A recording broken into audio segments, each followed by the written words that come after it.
All right, Matt's 2024, day 3. We didn't think we made it. We didn't think we could make it, but we did. It's been a grind, everybody. We're here in the OTR booth live coming at you on your favorite social channel. We're here with Trucking and Fixing with Ryan. How you doing, bud? Not too bad. How are you today? Doing well. And he's a fellow Midwesterner. We're from Michigan. Ryan is just a little below us, beneath us. No, he's in Ohio, right? Yes, sir. Right, and you know what I hear about Ohio is the deer tastes better in Ohio. I don't know if it could be a northern thing, but why is that? Have you heard that? I have, yeah. Why is that? Is it just because you grow them better, or what's going on with that? That's a good possibility.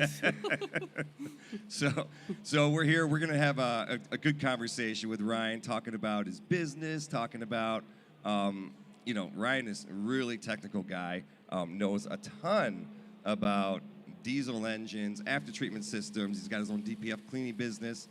So we're just going to dive into that a little bit. But the first thing I want to ask about you is, you used to be an owner-operator, right? That is correct. You used to drive, rig. How long did you do that? About 5 years. 5 years? And how long ago was that? So we started in 2016 and kind of got out of the business and got into what we're doing now back in 2021.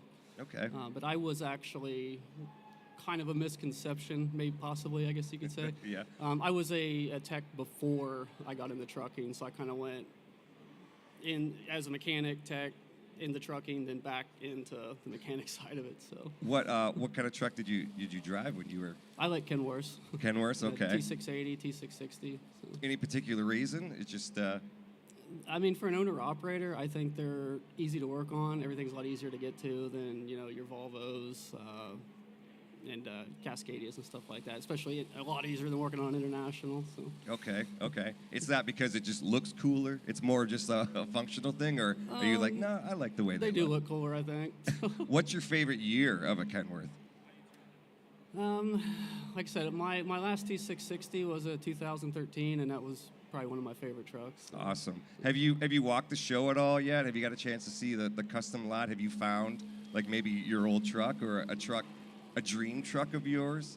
We haven't got around too much. Like I said, we got in late yesterday, right. and we're talking with a lot of our vendors on some other projects we're working on. It's too much business, man. You're doing too much. This is like the Disneyland for truckers, for people in the industry. You got to get out. Yeah, it's always work. Yeah, right.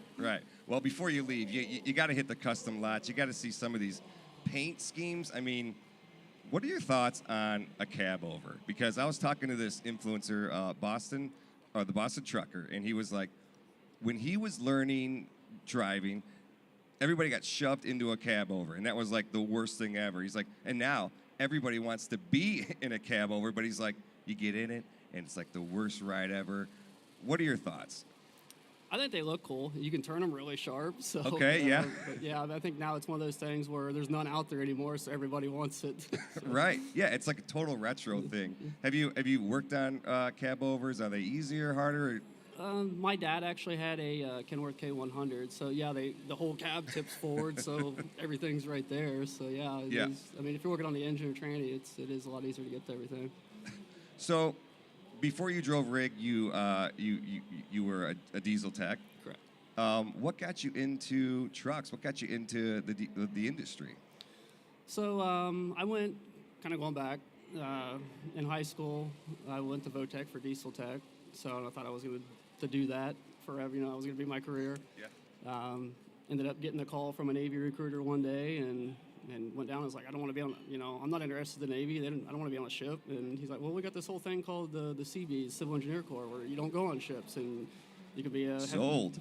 Heavy equipment mechanic or equipment operator. And yeah, exactly, sold.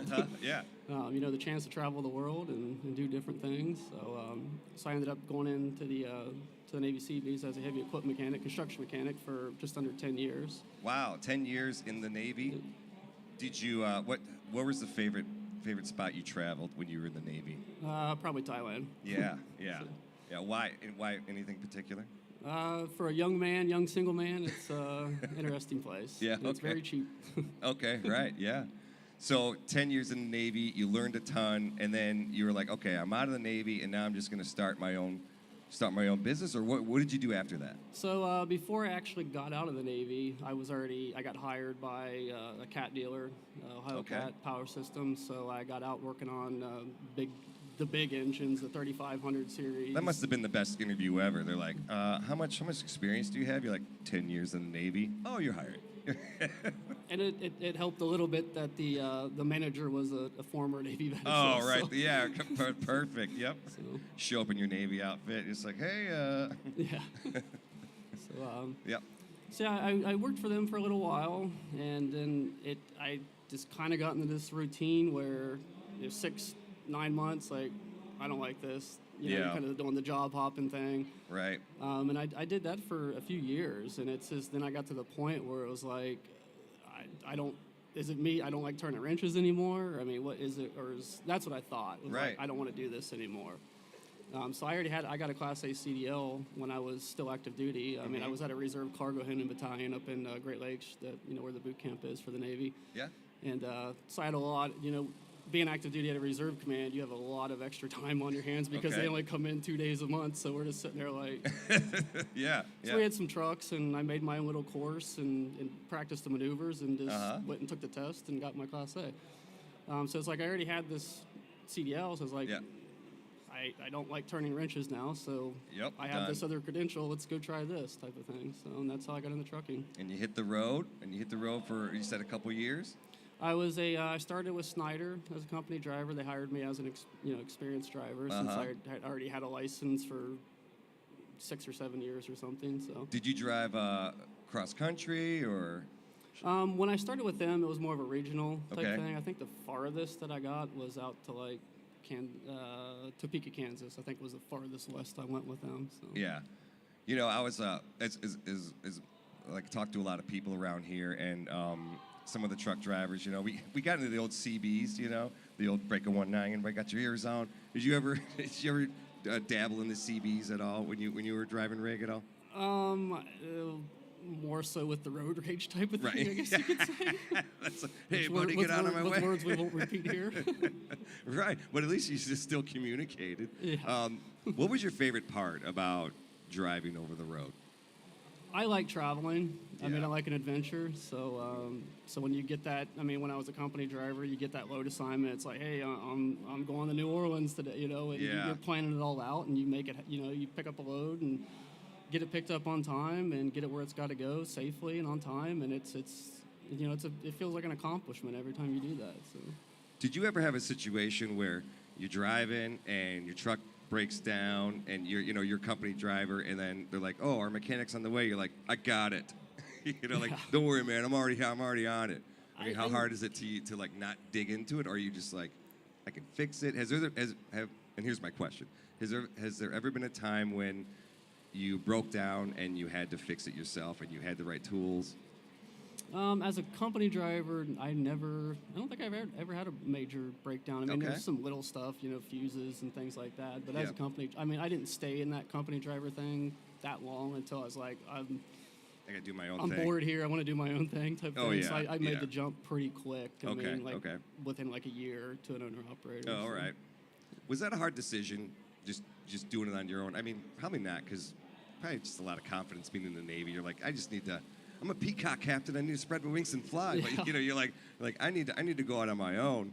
And then you did that for a couple years. And then what happened? What was the switch that you just were like, I'm done traveling. I want to settle down and just do my own shop. I want to open my own shop. What happened? A couple of different reasons. I mean, I don't know if it was just me or like the world around me. It just seemed like things out on the road kind of changed. Okay. How so? Kind of like, I don't know, like a societal type of change where it's Right. I just don't feel like there's a lot of respect out there on the road anymore. I mean, I've like, heard that. You're just a guy that's I'm out here trying to make a living. I'm trying to get from A to B, you know, safely, efficiently. And it seems like there's a lot of people that they want to play games with you out on the road and road rage situations and things like that. I mean, I had a couple scary situations. Really? Can you talk about one?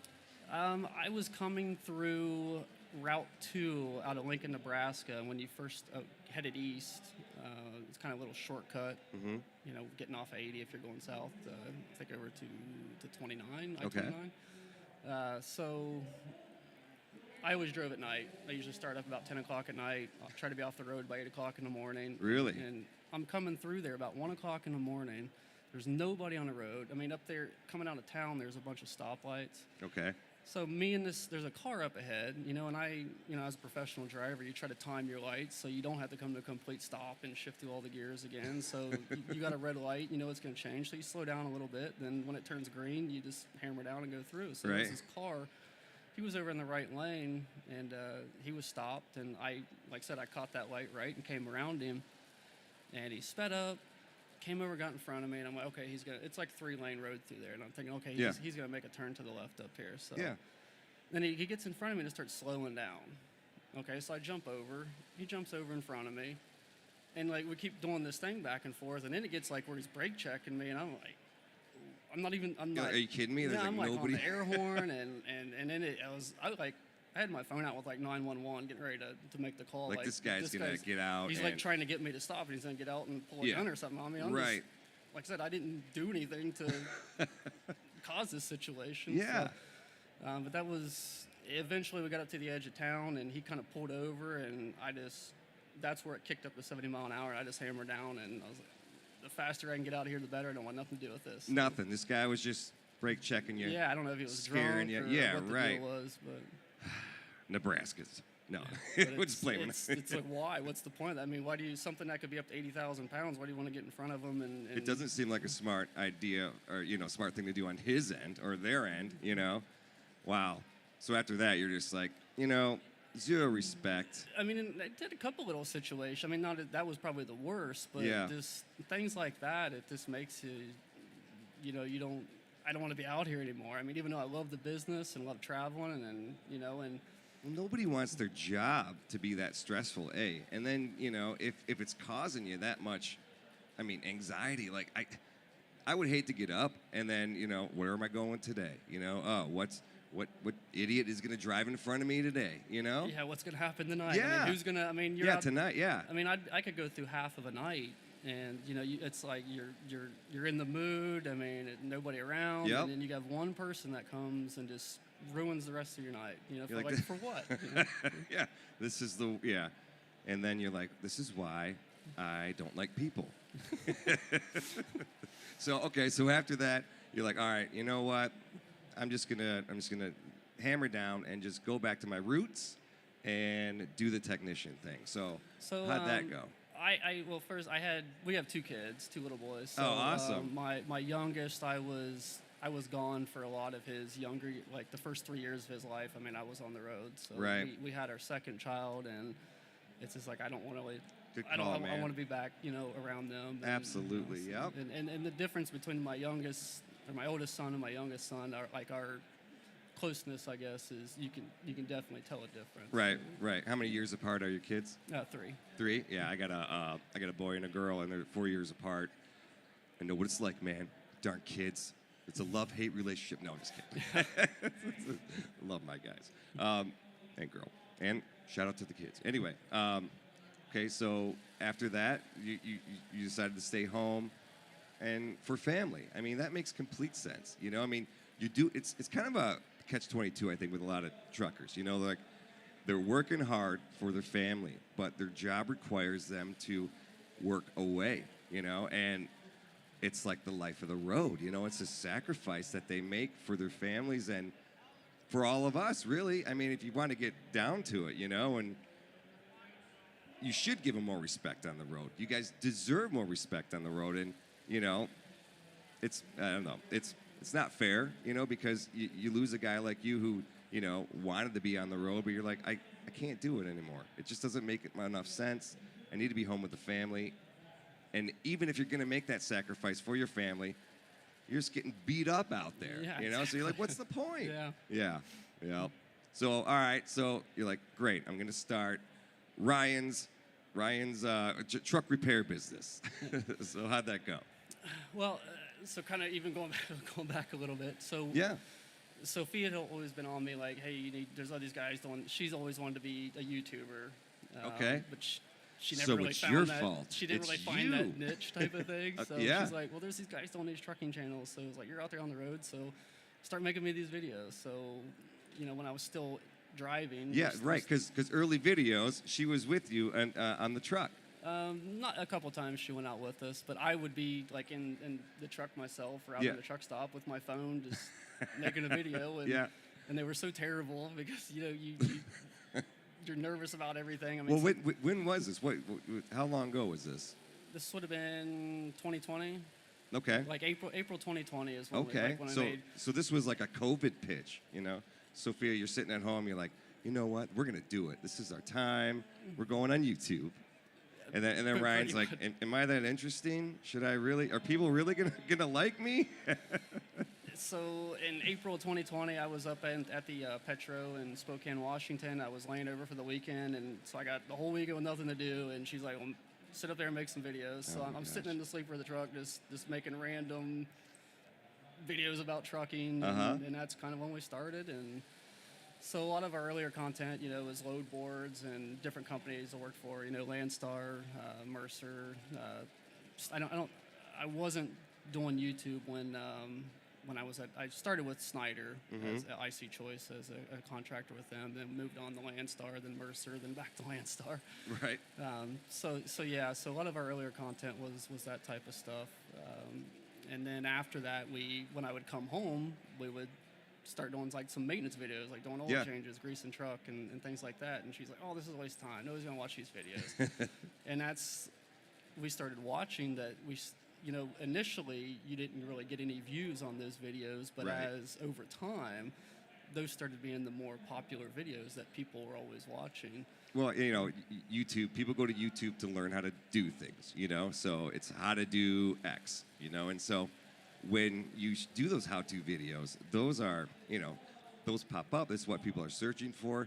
And when you're creating the YouTube channel, you know, you got to find your niche, right? You got to find out, who you're making videos for, you know, who's your audience, and then what are they really searching for?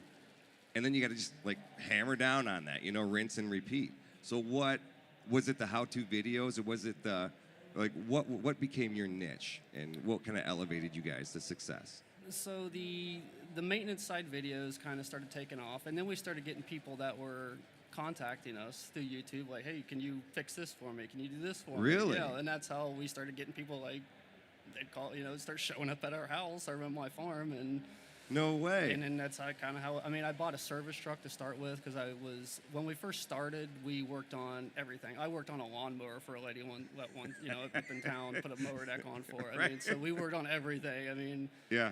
So I got in with a couple excavating contractors and worked on heavy equipment, and then we just kind of kept narrowing down to what was our biggest business, and that's how we kind of got just working on, like, kind of phased everything else out. We only work on trucks now. Then now we've kind of went to the next step where we focused in on the emission stuff, and you just kind of you find your niche, I mean, ultimately.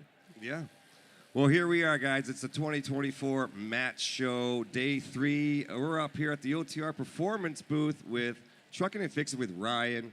Huge YouTuber, massive YouTuber over here.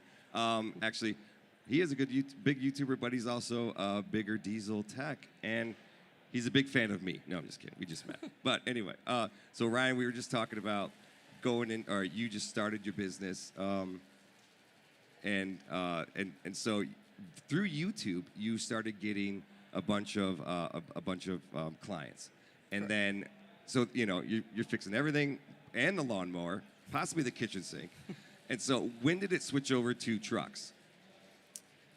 So we went live with the business roughly in April of 2021. Okay. And it was, like I said, it was really slow. I mean, we were doing the Google ads Yeah. and roadside stuff, and then, like I said, I got into some contractors. And then with the YouTube side, I mean, we just started getting all people wanting us to work on their, you know, come from all over the country. I mean, California, Nevada, Really? Texas. Did you ever get flown out anywhere to work on? I have. That's awesome. I had a customer out in Los Angeles area, in California. So he actually does Foodie Land Night Market. They have like a food festivals. They do like Del Mar Fairgrounds. Okay. For basically two seasons, we went out there. We'd fly. Me and one of my other guys would fly out there and work on. They had about 20 pieces of equipment, but it was like cheaper for me to fly out there. Right. With our hourly rate, put us in a hotel, than it was to find somebody locally in the Pasadena area. So. What do you do for tools? Are you like, do you have this? Are you like, you better have everything, you know? So, and the Snap-on guy showed up, and whatever we needed, he just bought it. So. Oh, really? Oh, that must have been fun. You're like, yeah, send that over there. Send it over. You know what I heard about mechanics, and maybe this is true with the Snap-on. I saw this video, and they were showing mechanics like, hey, how much do you owe to the Snap-on truck? And they're like, $13,000, $15,000. I'm like, is that crazy, or can that happen? It happens. Oh my gosh! Yeah. Do you have the Snap-on guy come to your house? Every Wednesday. Every Wednesday. Yeah. Wow. You don't give your guys like full reign, right? You're like, don't buy anything in that Snap-on truck. I'm probably worse than they are. So. You're like, what's new? He's like bringing out, you know, the new stuff. That's awesome. So. With trucks and then diesel, is that mainly what you're working on now? Is it just semi-trucks, or are you still kind of just anything diesel, or? Pretty much strictly trucks. Okay, for the most part, yeah.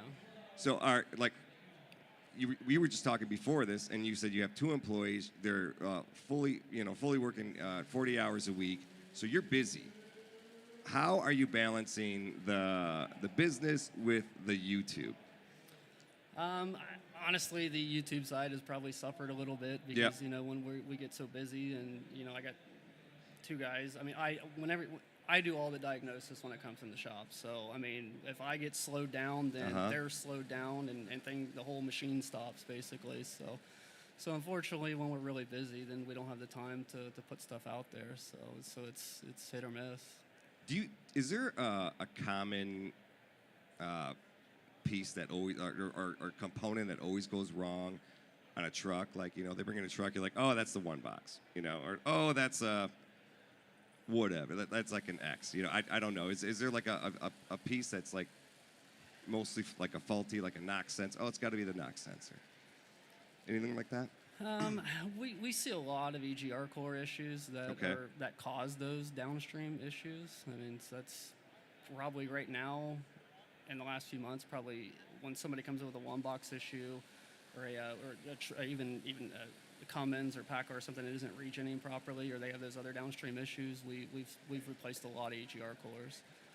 So speaking of diagnosing things, we make a product, OTR Diagnostics, that is a diagnostics tool that you plug into your truck, and it can read and reset fault codes. You can view live data. You can also do dealer commands like force regens.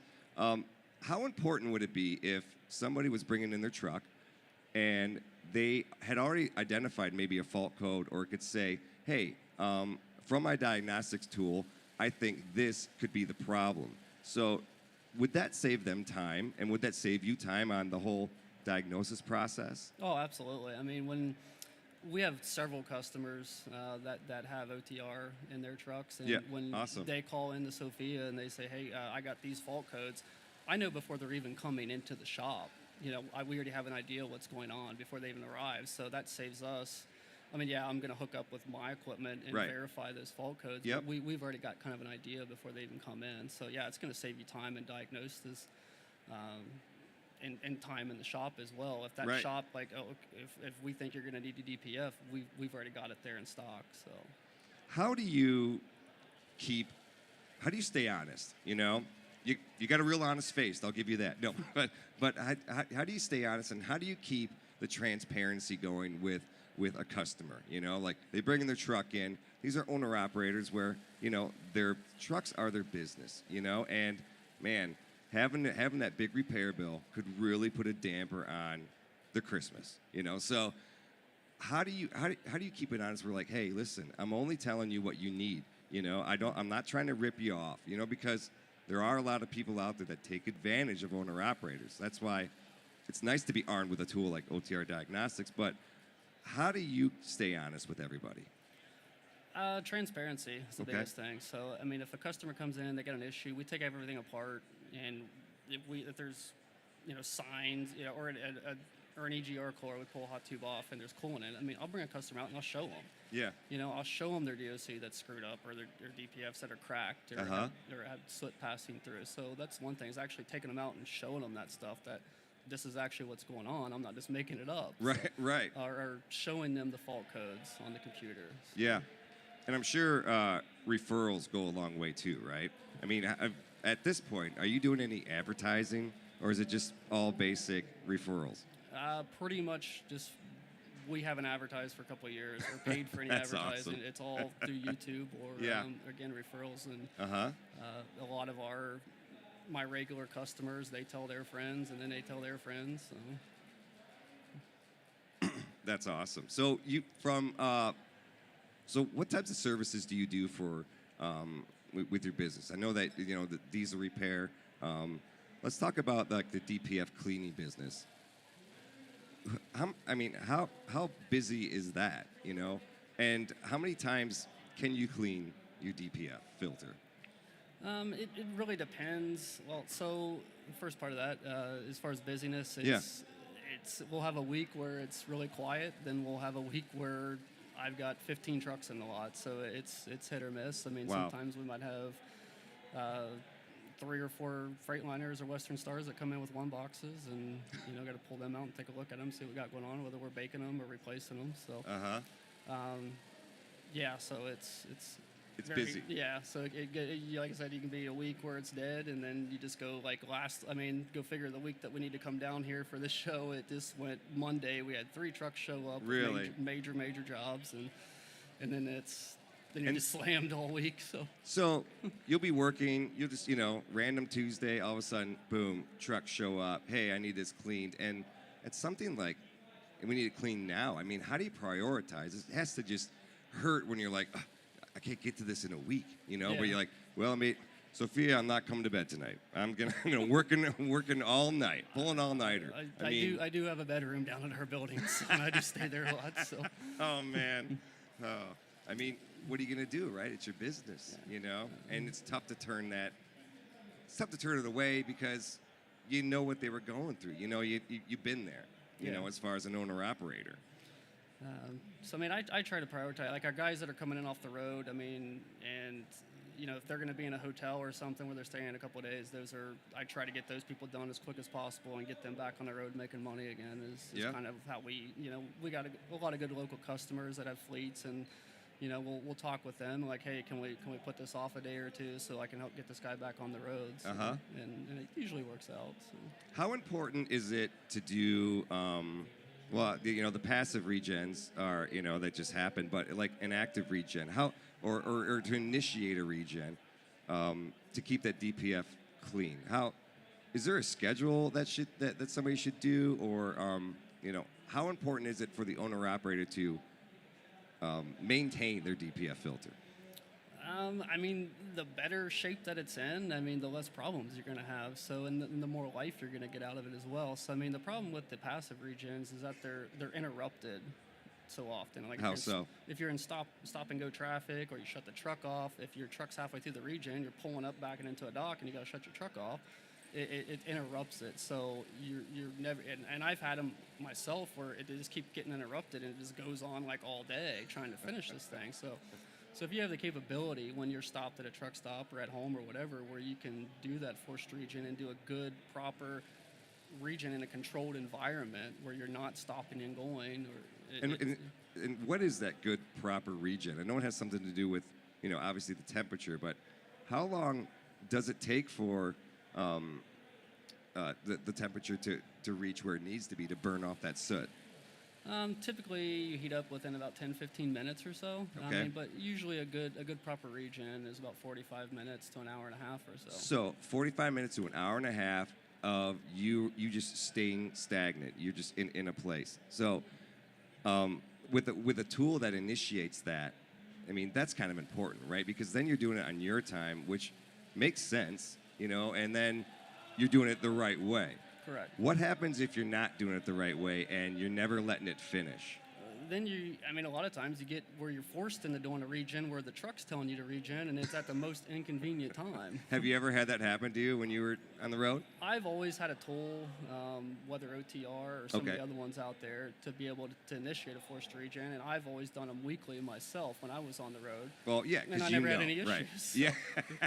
But it's the preemptive maintenance, It's the same, like, brush your teeth, eat healthy, It's like exercise. Yeah, I'll do that later, but that preemptive maintenance can, make it, give your truck more life. Because how much is it to replace your DPF filter or your one box? Really dependent on the model. Whether it's a Detroit one box or, if you have a Detroit one box, and your DOCs go bad or SCRs go bad, you're into a lot of money because you can't replace that stuff individually. Like, are we talking a couple $100, a couple thousand? We just put in a Gen 2 one box for one of my friends and customers that came in, and total job. We replaced everything, harness, his NOx sensors were replaced recently, but all the temp sensors, pressure sensors, labor all in, and we had an aftermarket box. We were in about $11K.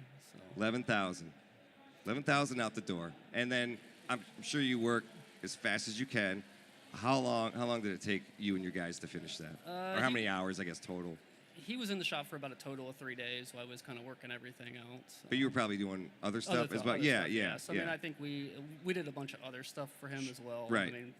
Being a friend, we did some suspension work, and so it's a big deal. $11,000 out of pocket, and then time off. Your truck's not running. Depending on the how busy the technician is or the shop. You could be sitting in the you could be out of a truck for a week, 2 weeks, 6 years. You never know. Somebody could be that busy. Yeah, right. Well, it's Matt's 2024, folks. It's day 3, sitting here with Trucking and Fixing with Ryan. We got a few folks here in the front. Anybody have any questions? Anybody? Anybody have any questions? Gentlemen? Any questions? Okay. All right. It's that interesting. All right, you know. Oh, a question from the crowd over here. Our own Jason Chice, everybody. Fresh off his Pro Talk. We're just hooking him up with a mic. Oh, no.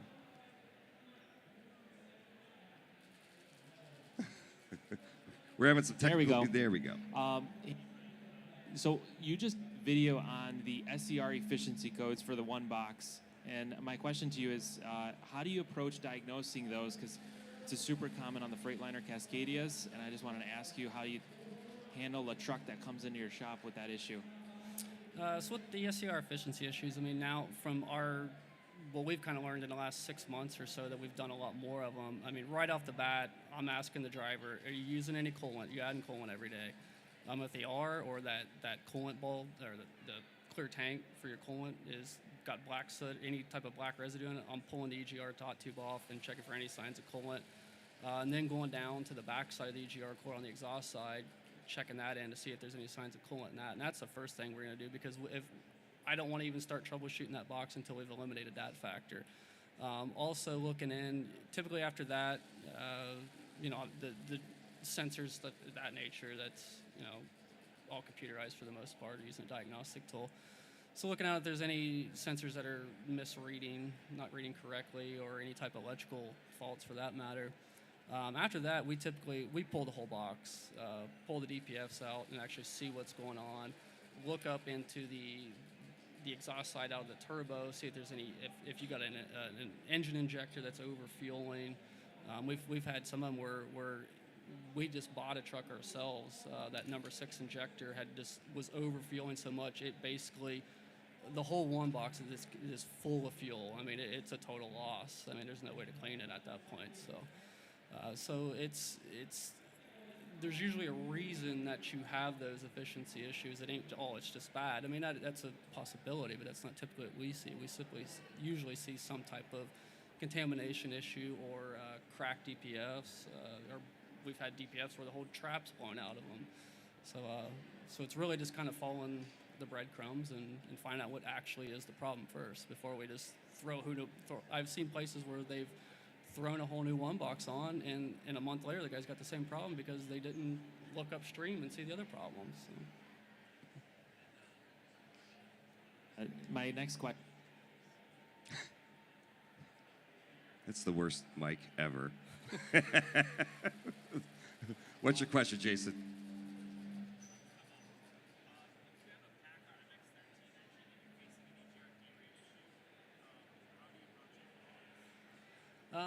We don't do. We've had about 3 pack cars in our shop here. I don't. The way that the software is, I don't like working on them. So not a whole lot of experience in that. So. I like the Cummins, so it's a lot easier to get into. So, and especially with the newer X15s, I mean, the emission system has gotten so simple, and we rarely see them coming in with problems. So. That's kind of like a good question. If an owner-operator was going to venture on their own and buy a truck, what would be the best truck for them to buy as far as reliability, easily worked on? Is there an answer for that? Like I said, I'm a little biased. I mean, I'm a Kenworth guy, so yeah. I mean, yeah. So I would probably go with a Kenworth, a T660 or a W9, and with the Cummins X15. So, okay. And I like manuals myself because that's one less TCM or one less, a TCM or computer module, less wiring, less sensors, less stuff to go wrong. So, I mean, if my arm is still working, then the truck's still going to shift. So, usually. Right. That's a great point. So, wait, Jason's got another question. Raul? Is that Mike? My question is, what do you have to say about deleted trucks? I don't think it's a good idea. Why? I've had a lot of customers that have went that route, and 10,000 miles down the road, they're putting the turbo on, or burning up the whole engine. We had one customer that was down in Arizona. We'd done some work for him. He was down in Arizona, I think, and had just a sensor go bad. It wasn't even nothing crazy wrong, like he needed a whole new one box or something. And he's like, screw it, I'm done, I'm deleting it. He made it from Arizona to Hurricane, West Virginia, and his whole engine seized up. So, oh, ouch. That sounds like a problem. And I think there's a lot of people think, oh, I'm never going to have any trouble, but there's a lot of things that can go wrong. And we had a customer, well, actually 2 customers here in the last 6 months who had deleted trucks, and we did some work, tried to do some troubleshooting. And when you have a truck that's designed to run with all that stuff and you take it away, it can make it very, very difficult to troubleshoot stuff. I mean, we looked at the turbo, looked at the charger core, we replaced every sensor because there's no faults for anything at that point. Where do you even start at that point, right? Yes, so I felt terrible about this situation. We dumped a huge amount of money in this truck, and I said, I don't know. I mean, I'm at a loss here. He wasn't pushing no boost, and he ended up taking it back to the place that did the delete, and found out that a big chunk of the media that was left over in the DPF or SCR, it had broken off and was blocking the exhaust. And I never would in a million years would have thought of that. I mean, because I don't have experience doing deletes or knowing really what all can happen. So, but there's it's like you're back to 25-year-old technology that's still designed to run today's technology. Then their troubleshooting methods are completely different. So right. So it can make it that much harder, and I think that's one of the reasons that a lot of shops don't want to work on them, for that simple reason. Because then, if we do dump all this money into it and still don't fix your problem, I mean, it's not a good situation for the shop or the customer or anybody. So. No, you know that's probably one of those things where I did it once, and then I'm never going to do that again. Or it just comes with this massive disclaimer of, we could go, $5,000 into labor and still not even know what's going on. But we'll give it a shot, Wow. So it's 2024 Mats, everybody. Day 3, we're here at the OTR Performance booth hanging out with our best buddy, Trucking and Fixing with Ryan, a fellow Midwesterner. We're from Michigan. He's from Ohio. And I don't know why I said Ohio like that. No offense. Well, Ryan, what are your thoughts on the future of the industry? If you could grab a crystal ball, look into it, shake it up. No, not a snow globe. Crystal ball, and look into the future. What is the future of trucking? What does it look like? As far as what the mechanical side or the way. Let's talk about technology. Yeah, well, maybe we'll touch on both. Do you see it? Electric, autonomous, where do you see, I guess, the technology going? Well, I think the emission stuff is going to get worse. I mean, it's almost to the point now where, even as we were just talking about deletes, I think it's going to get to the point where they're going to have everything so integrated that you're not going to be able to delete it, is where I'm thinking it's eventually going to tighten everything up. Now because you have so many smart sensors, it's not just resistance. You have little computers talking to each other all over the place, and it complicates things as far as figuring out the logistics of how to get rid of something if you're trying to do that. Yeah. That's why we kind of went the route we went with, kind of specializing in that line of work, and because it's not going to go away. As far as the electric stuff, I think it's a good technology and at the right direction. But as far as 7 million trucks being replaced with electrical trucks all at once, I think it's a pipe dream. Sure. We don't have the grid to sustain what we have right now, let alone throwing all these trucks and charging them every night. So that's a great point. Well, we're about to wrap it up. Ryan, what do you have anything to add? How can people get a hold of you? How can people, if they have a truck or anything they want dropped off? Do you have any merch that you want to pitch? Through the YouTube channel, all of our business information's on there. We were originally Fox Truck and Tractor, so we've kind of went to reflect on what we do. We changed well, we've had a company set up, but we're kind of more promoting our diesel emission specialist LLC is our kind of what we're running under now. So okay. So I believe missionspecialist.com is a website now. So awesome, and of course, APU. And we're also, people that watch the channel, you've probably seen that we're working on some lithium battery-powered electric APUs as well. So that's been the focus of yesterday. We were talking to a lot of battery vendors and AC suppliers and things of that nature. We're kind of working on a bigger project, so there'll be more to follow on that. So that's fun. So some fun stuff coming up on your channel. Yeah. Awesome. And we probably should do a big shout out to your lovely wife, Sophia, for all of the back end technical work that she does for the channel. I am tech dumb, so as far as all the YouTube stuff done, I couldn't even log in. So. Right. Well, all right, guys, we're going to wrap it up. We're here at the 2024 Mats on the final day. We can't believe it. We made it. Tear for some, cheer for others, you know. And we'll come back at you with, who do we got next? Anybody? I can't remember. We got Lone Star Ranger coming back, YouTuber out of Houston, Texas. Fun guy. Not a mushroom, right? The fun guy, that's a bad one. My kids would have laughed at that. All right, we'll catch you back. We'll catch you here in a little bit. Thanks so much, Ryan. All right, thank you.